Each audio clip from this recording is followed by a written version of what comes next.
Hi there, I'm Christine Conrad, and I'm with the wonderful Chief Executive Officer, Sam Wilson at 8x8. Hi, Sam, how are you? I am fantastic, Christine. Thank you so much for having me.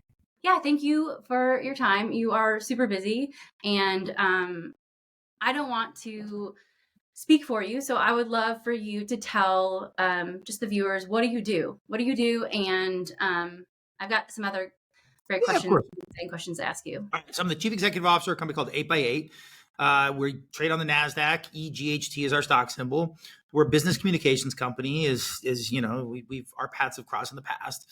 So we sell, commonly referred to, it's unified communications as a service, contact center communications, CPaaS, communications platform as a service, et cetera. But really, it's business communication. So we sell to other businesses. We sell them the ability to do voice, video, chat, contact center, informal contact center, SMS messaging, all those kinds of things, to execute on whatever their business strategies. Could be outbound, could be inbound, could be all kinds of things. So it's everything from the plastic phone on your desktop, through your contact center, through a school district that needs to broadcast snow days, out to its constituencies to make sure that the kids don't show up all at the front door, or stand outside waiting for the school bus to arrive, which isn't going to arrive because it's a snow day. Those are all technologies that we offer. We offer them in kind of a classic monthly recurring revenue way, or we offer them in a usage-based way, number of messages you send. It's interesting what you say is that I'm the chief executive officer. So I'm kind of at the top of the organizational chart where everything comes together.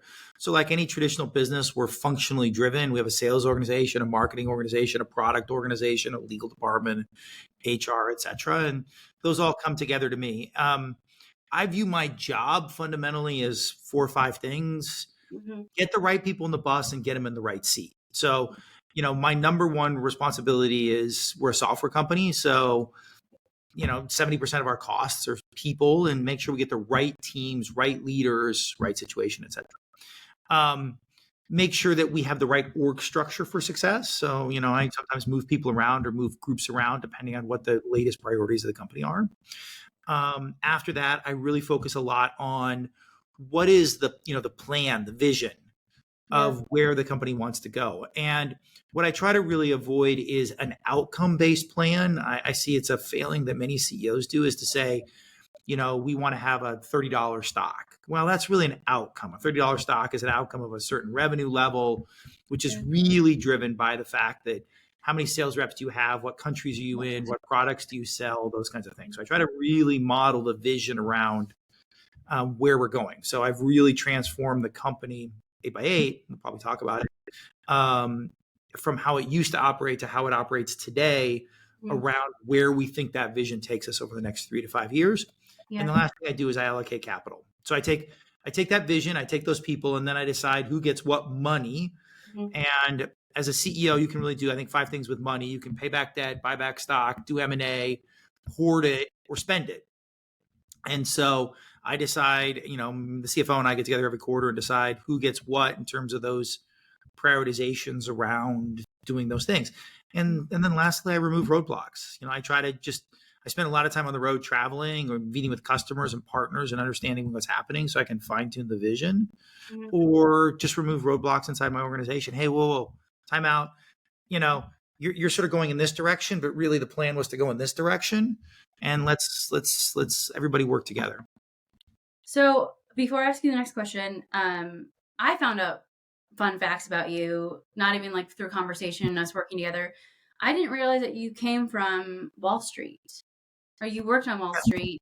And prior to that, you were in the military. So could you elaborate a little bit on those 2 things? Just because I was I spent a lot of time working on, growing obviously your book of business and supporting you at 8x8 back in the day. And so it's I was I didn't. Anyways, so tell us a little bit. So I grew up, my father was in the military. And so I grew up on army bases around the world. And so I had a positive impression of the military. We didn't have a lot of money. And so when it came time, I was a fairly decent student and I wanted to go to university. I grew up in a relatively, when finally we retired, I grew up in a relatively small town. I really wanted to get out of there. And to get to university, I had to figure out a way to pay for it. So I applied for ROTC scholarships, got an ROTC scholarship, fell in love with the military, by the way. Basically they paid for my college, and in return, I did service. I joined the military in 1991. wanted to spend 35 years in the military, ended up leaving in 1995 because there was absolutely nothing happening and I was bored stiff. And I have a great story, but the punchline is I played cards for a week straight because we had no money to do anything. And I was like, I can't be 26 years old and play cards for a week at a time. Like I'm going stir crazy. Yeah. So I ended up leaving the military. Um, and I went to a tech company which was hiring junior military officers, applied materials. And then I went and got my MBA because I realized that while I had a degree in engineering, I was not a brilliant engineer and I didn't live for engineering. I actually kind of liked the business side of the house better. So I went and got an MBA. And while I was at business school, I got recruited by an investment bank. So then I spent 12 years working for investment banks, another 3 years managing money for some billionaires and some other people. Not a big deal. $1 billion, like not a big Well, deal. I didn't manage $1 billion. I managed money for billionaires. They have family offices. When you have that much money, you have family offices, and you hire people like me to manage part of your investment portfolios. And so I did that for them, both private and public investments. Okay. It was a lot of the time on Wall Street. So it's interesting. The person I am today, the leader I am today, is all because of the U.S. military. It is all because of the U.S. military. The military took me when I was a young man, set me on a course. I was an airborne ranger. So I learned a set of skills and disciplines and leadership capabilities and those things. I am 100% a product of the U.S. Army. It made me who I am. And I frequently donate to veterans causes. We hire veterans. We have veterans programs. I'm a big believer in the U.S. military, and really, to be fair, militaries around the world, unless you're an enemy. But we hire British military people and Singaporean military people, etc. Go ahead. You go ahead. I was going to say, before I ask you the next question, it has investments in the question, but to those who are watching that don't know, aren't fluent, in the military, like doesn't have any influence, airborne. To me, it's like, when I learned about it, I was like, holy cow, like that's a lot to go through, specifically at a young age. So would you like kind of quickly, or not quickly, but like to the best of someone who doesn't have any military influence, like what airborne, ranger is? So it's a member of the special operations community. So the thing about first off, being in special operations in the military, so Navy SEAL, MARSOC Marine, Airborne Ranger, Special Forces, all those kinds of things. You're fairly elite soldier. You're trained a tremendous amount. You go through a very rigorous selection process. When I went to Ranger school, probably 80% of the people didn't graduate. And so it's a way that the military selects and trains for specific positions. What was important for me is, it allowed me to serve in elite units. Yeah. And elite units create a certain esprit de corps, a certain set of standard operating procedures, a certain set of expectations. And the biggest one, and you'll hear me talk a lot about this, and it's interesting. Frank Slootman talks a lot about this, and others do, is and my wife's an educator, and she talks a lot about this also, is that the difference between low performance organizations and high performance organizations is high expectations. Really, that any organization rises to its level of expectation of the leadership. And you'll find that if you ever work again in one of my organizations, and this already, is I have high expectations. And it doesn't mean that we always achieve them. It doesn't mean we always miss them. They're not irrational, but I just expect high things because that's the function of great organizations. And so the military taught me a tremendous amount about leadership, how to lead people, how to set plans, how to do things, how to coordinate. And it allowed me to, honestly, at the age of 22, 23, 24, make leadership mistakes. I mean, every leadership mistake you've ever written about in a book, I made.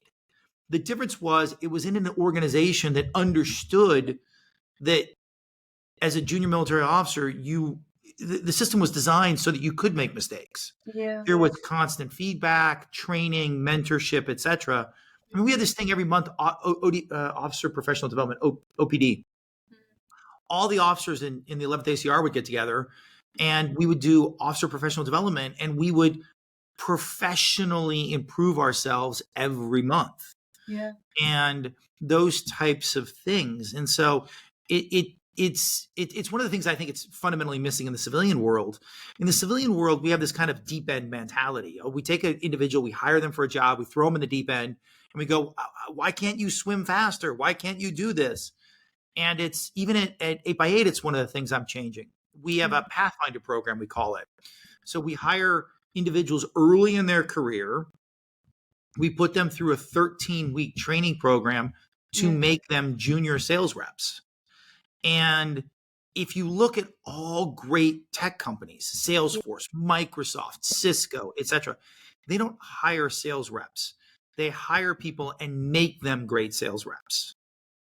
And the reason most companies don't do this is it takes longer, it's a little more costly, it's not immediate gratification. I can't hire a rep and within 6 months sort of, draw a perfect curve on what their quota attainment will be. But Yeah. it's actually how you build a high performance organization. I do appreciate the fact that you mentioned that you guys hire veterans because I think a lot of the time there's a lot of things that people do in the military that can translate to the civilian world, but aren't like basically obvious to the human That's right. eye. That's right. And I think a lot of people in just the civilian world have skill sets that can translate to other roles, right? And I think it's awesome that you guys look at that because in this market right now, I think it's critical to look at different, roles and responsibilities because you could be missing something about someone that could be really adding value to the company and really scaling it. So I appreciate hearing that. And then that's great. The Pathfinder program, like I did see it on LinkedIn, right? And I was like, Pathfinder's military, which is, it's great. And so that was cool to see that. I didn't really know exactly what it was. So it's great that you explained that because from someone who from the outside, Yeah. it's good to hear that. And then, so I guess back to my question, it's about investment. So during your life, what's the best or most worthwhile investment you've ever made? It could be money, it could be time, could be energy, it could be something that. So I'm a firm believer the number one investment you can make is in yourself. So the number one investment I've ever made is education. I put myself through undergraduate, I put myself through graduate school. I've done certifications on Coursera or Udemy or any of those types of platforms, Mhm. etc. But when you invest in yourself, Mhm. that always has the highest ROI. It's, whether you talk about being healthy from a workout perspective or, book smarts or et cetera. But, I remember years ago, I took classes in the, in 14, 15, 16, something like that with, how to use Tableau and how to do data science, whatever. I think, as I mentioned earlier, my wife's an educator, but they have this thing, lifelong learning, right? Yeah. And I think we all have to do that. And even in the world of AI and tech and productivity and all these things, everything's constantly changing. And I like using analogies. It's I don't know, it's poor man's stuff. But I used to race bicycles, and in a peloton, in a group of cyclists riding, you're either going forward or you're falling back.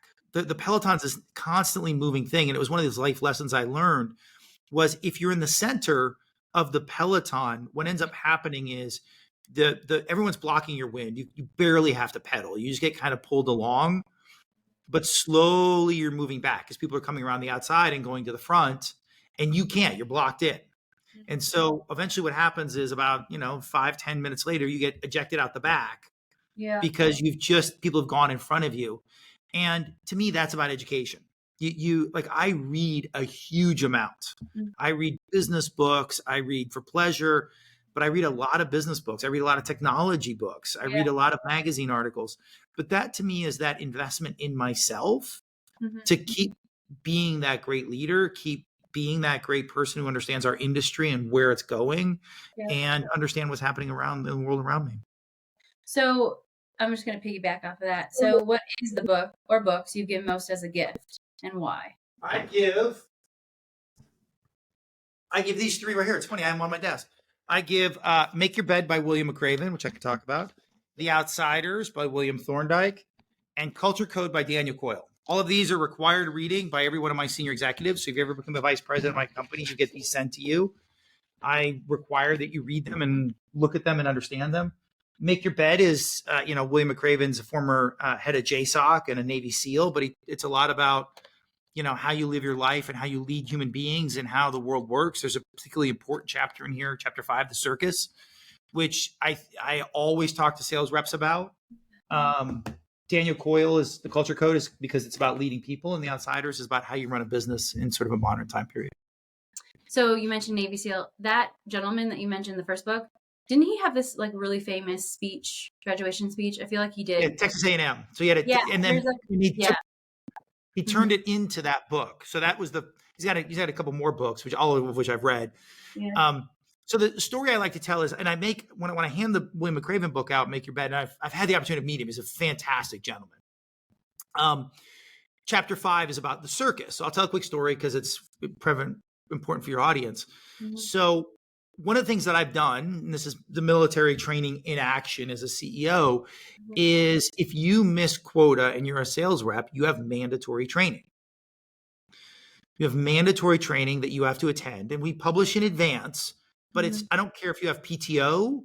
I don't care if you have your kids play. I don't care about any of those things. You have mandatory training you must attend because I'm going to assume that you have the will, but you have a skill problem, and that's the reason you missed quota.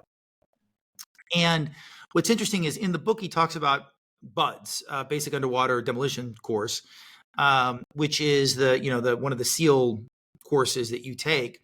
And there's this thing called the circus. So if you miss a timed swim or a timed run or one of those things, you get sent to the circus, which is 2 or 3 extra hours of calisthenics every night.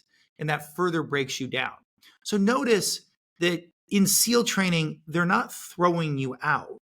They're pushing on your will. Do you want to be here? Do you want, because you're going to get broken down further. You're going to have to do more calisthenics. You're going to be more tired.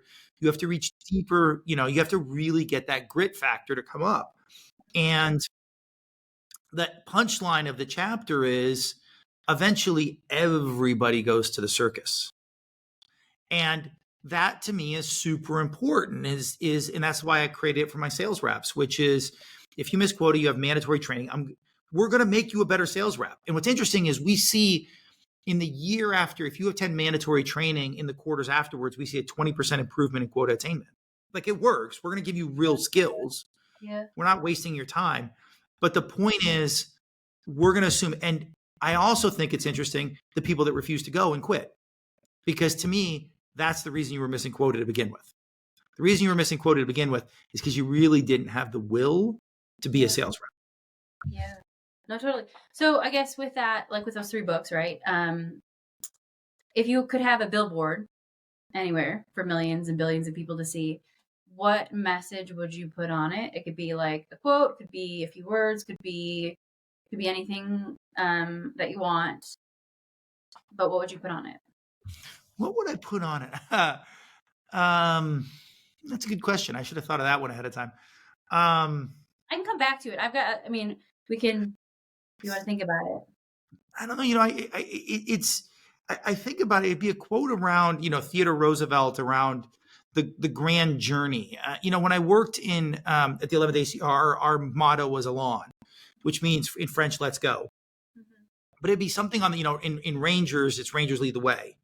So it'd be a motto that talks about the fact that you're on a grand journey, that you're on an adventure. Let's go make something happen. I love Nike. Just do it. Probably if I had to pick one in the entire world, one thing would be just do it. Because, and it's not because it's Nike's marketing logo, but Nike's essence is that everyone's an athlete. Yeah. Nike's essence from a marketing perspective is everyone's an athlete. Yeah. And they're there next to you when you're running in the ring. They're not building shoes for world-class marathoners. They're building shoes for everyday people who are out running. And their motto is "Let's do it." But really their essence is everyone's an athlete. And I love that. So if I had to pick probably one, it'd be "Let's do it" from Nike. They'd probably trademark it and take the billboard down, but I could live with that. Or you can like get it done. I feel like working with you, back in the day, I feel like, get it done, right? Like progress, push forward, right? Because I think Yeah, like there's that is far absolutely true. ahead than there are behind. Like for me, it's like C.S. Lewis says that it's like you don't even know. Like it's better to look forward than to look backwards. And yeah, no, I think that's. I mean, Well, and you could say it in a way that's like maybe not gonna like have Nike come after you, so you could probably like use maybe a different synonym, but I think you could do it. yeah, Like, no, you're spot on. And to me, there's a rationale behind that. Like I've said a million times publicly and privately, I only fire people for 4 reasons. illegal, immoral, unethical, or stops trying. And it's Mhm. really the fourth one is usually the reason I end up having to fire somebody. They've stopped trying to be successful. Yeah. They So I stopped guess trying to, like no, and I think that goes back to, again, I don't mean to interrupt, but I think like this would be a great question to ask about failure, because you said mistakes, right? Like I think to yeah, me, I don't think anyone fails unless they stop trying, right? Like they stop working towards it. That's what I think is deemed as failure. Like I've had a lot of failing successfully or failing with flying colors. I've had that. And it's better to try not try. So I'm curious to know like what your favorite failure was ah, in your life that has made you successful today, I, right in the long run. easy. I can tell you this. So I like to me. There's if I ever write a book, right? There'll be Yeah. the stories in the book, the chapters in the book will be these little life lessons, these Mhm. little things that happened in my life that taught me a lesson that lasted the rest of my life. So when I was in the military, we were doing an exercise in a what's called a kill house. I don't remember what they call it today, but it's probably not that. It's probably politically incorrect. But if you have to imagine, it's one of these places with like cardboard walls and doors, and there's a catwalk above, and the instructors are walking on the catwalk above, and they're watching, and it's like you see in the movies, right? You have a stack of people, and you're in a place in the stack, and then the first person breaches the door, and then things start to happen. So I was a lieutenant at the time. He was a first lieutenant, and I think I was second or third in the stack. And based on where you're at in the stack, you have a defined role. And we were conducting an exercise, and it was training, and I went through the door, and I was wrong. I did it wrong, and I was shot with these paintballs like 3 times, and hurt like a sob. And immediately the exercise was called, and we in the military everything you do is an AAR, after action review. Mhm. So the instructor calls us, the group of it was like 9 of us around, and he was a non-commissioned officer. I remember this like it was yesterday. I think he was a staff sergeant, and he looks up and he sees that I'm an officer, and he sees that I'm a ranger, Mhm. and you could just see his shoulder sag because he was gonna say, like, he thought an argument was coming. And Mhm. he looks at me and he goes, "So, sir, how do you think that went?" And I looked down and went, "Well, someone needs to call my mom and say her son's a moron." It's not the actual words I used, but I'll paraphrase it. Yeah. But I'm like, there was no room for argument. It Yeah. didn't matter that I outranked the instructor.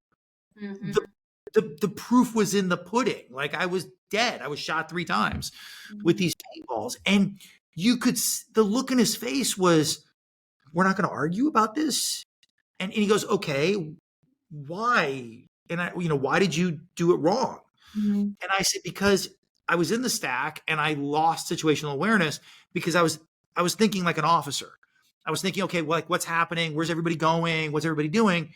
And I didn't think about the 3 feet around me and where I was in the stack. And in the stack, this was my job in this Yeah. moment. Yeah. And he went, "Right, that's exactly what happened." And I went, "Yeah." And he's like, "What do you want to do about it?" And I'm like, "Can we run it again?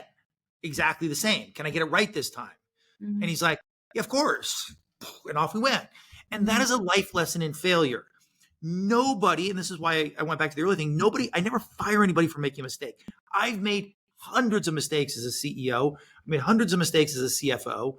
As long as they're not illegal or immoral, whatever. I've made hundreds of mistakes as a husband, right? Mhm. It doesn't matter. It doesn't get you fired. What you need to do is acknowledge those mistakes. And one of the things I struggle all the time from a leadership perspective is it's okay to make mistakes. What's not okay is to deny the mistakes or whatever. It's one of the reasons you talked earlier about moving the ball forward or just go do something. I don't care if at 8x8 we build a product that isn't perfect.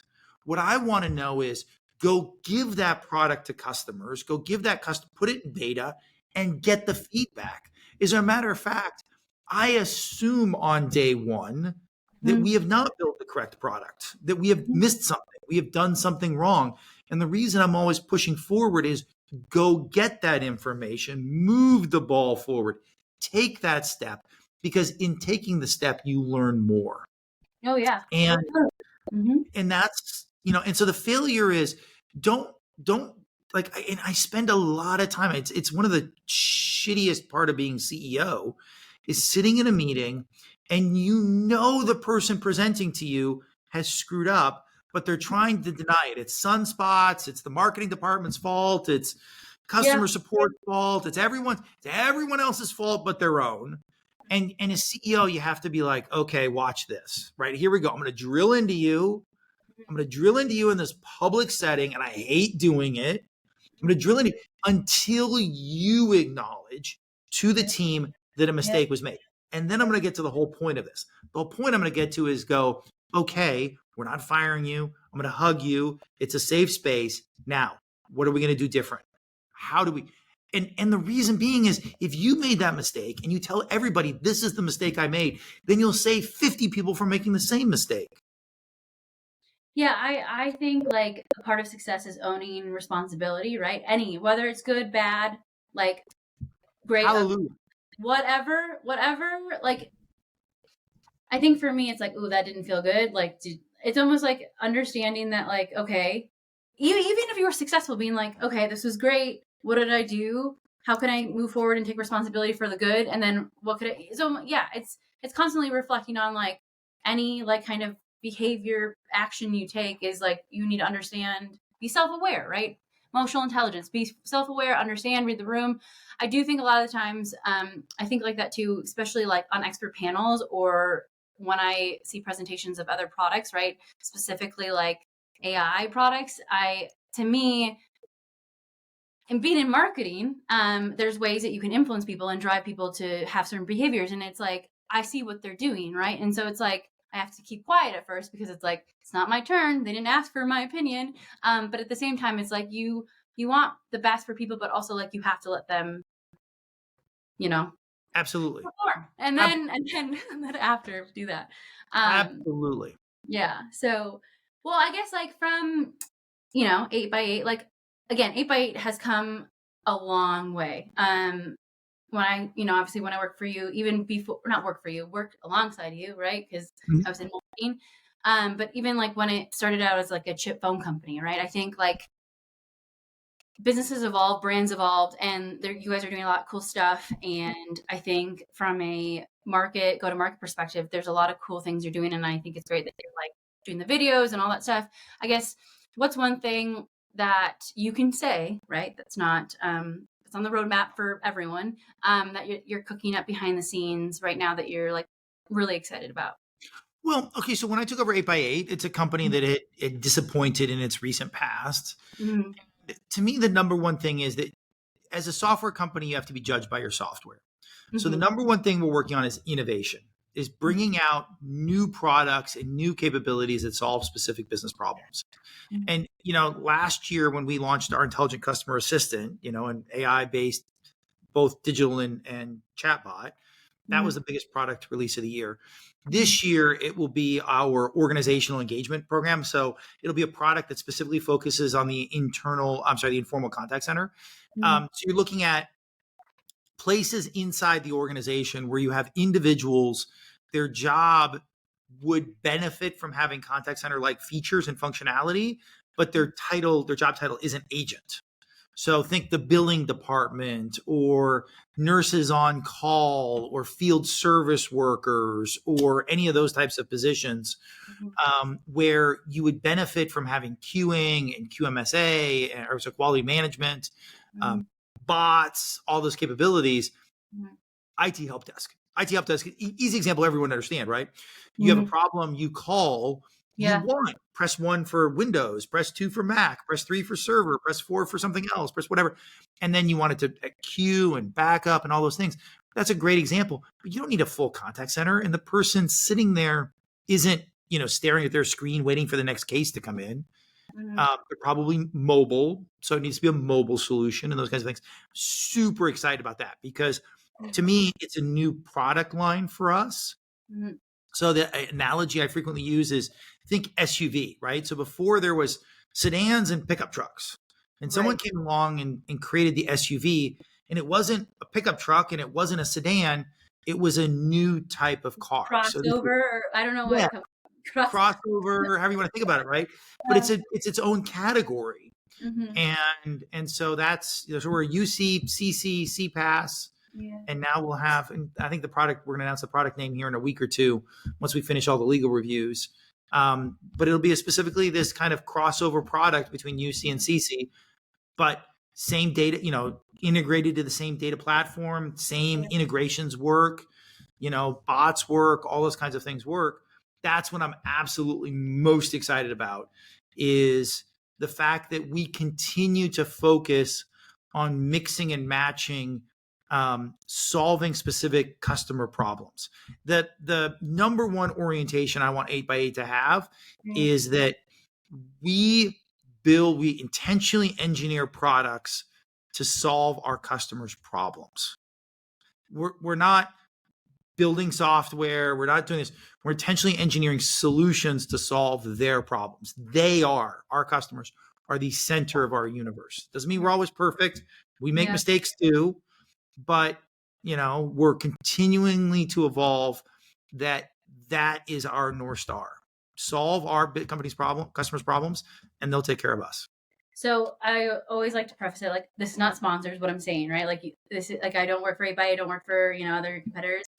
But I will say, like, one thing I do appreciate about 8x8's product or portfolio, because I think it's more than just one siloed product, is you guys have the integration right. I think a lot of companies will have these demos, and they're great demos, they look great, but I think from like a user experience perspective, you guys have it right. Like, and I appreciate businesses that actually have it, right? It's not in beta. It's not coming down 6 months down the road. It's not like, you're not like, okay, we'll rip and replace something. It's actually, you can actually do the integration, which doesn't blow up figuratively, right? I don't want to, but doesn't blow up other like organizations in the customer's company, right? Like, it's a seamless majority of the time, right? I've never, I'm not in the implementation side of things, but I do appreciate that from an 8x8 perspective, and especially from a business perspective, because the whole reason of starting a business is solving a customer's problem, right? Is you're solving problems.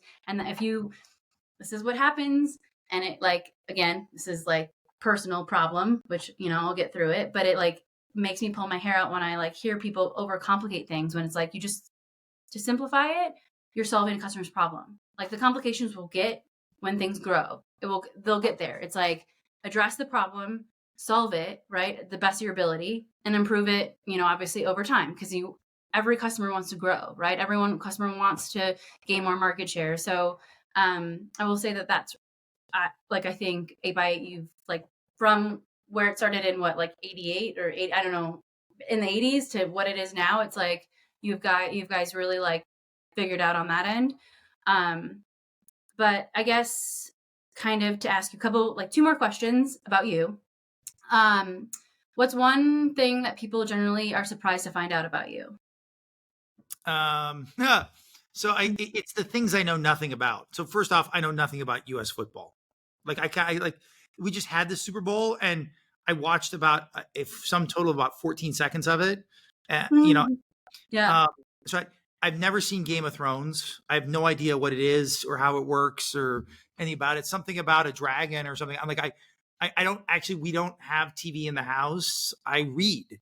And so it's interesting because I'm not big on pop culture. And so, when I go to events or whatever, and people will talk about Game of Thrones or American football or those kinds of things. And I follow some sports, but I follow like women's college basketball because my wife was a college basketball player and she follows it. Yeah. That's it. I would totally think that you would know, like, you'd be part of Chiefs Kingdom or whatever. Anyways, like, pop culture is interesting. And again, like, working for the Vikings, I don't think that I would be heavily involved as I am, but working for a professional team, I just like, I don't know. But that's amazing, right? But that's different, right? Like, so I know a lot about the business communications market. So if you're in the industry, that makes a huge amount of sense. And of course you should know a lot about it. But people are amazed because, like, they were talking about the Super Bowl game, and I was like, the Chiefs won. I mean, I did bother to look at the news. I was like pacing back and forth by my TV, and I was like, I can't watch it.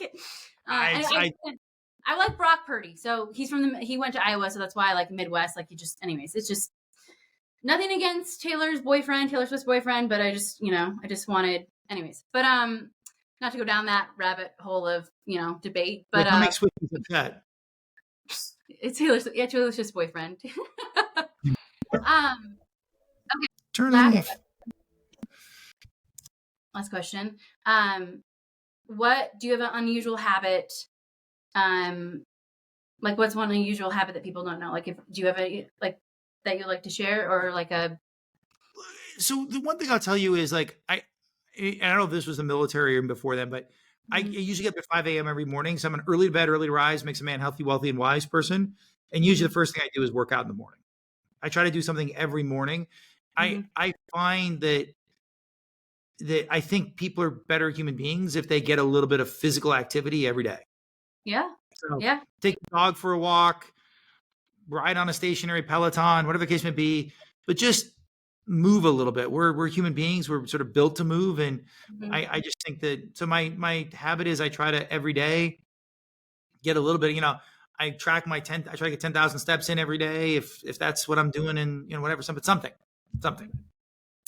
Okay, and then where can people find out more about, I guess, you or 8x8? Like, is there a specific, like, where could someone So find out? I would say I'm on generally on LinkedIn. I'm not a big social media person. I think I'm on Facebook, maybe, could be. I don't know. But I'm usually on LinkedIn. So I try to post what's happening at the company. I try to post interesting things about me or what's happening from a professional standpoint on LinkedIn. So usually LinkedIn if you want. Awesome. Well, thank you. That was all my questions. And thank you again for your time. And I hope the listeners enjoy it. And yeah, have a good day. Christine, thank you for having me. I think Yeah, what you're doing is absolutely amazing that you're interviewing, smart people in our industry and what's happening. Enjoy it. I think it's absolutely fantastic that you're taking time and effort out of your busy schedule to do these types of things and help educate everyone, make everyone slightly better.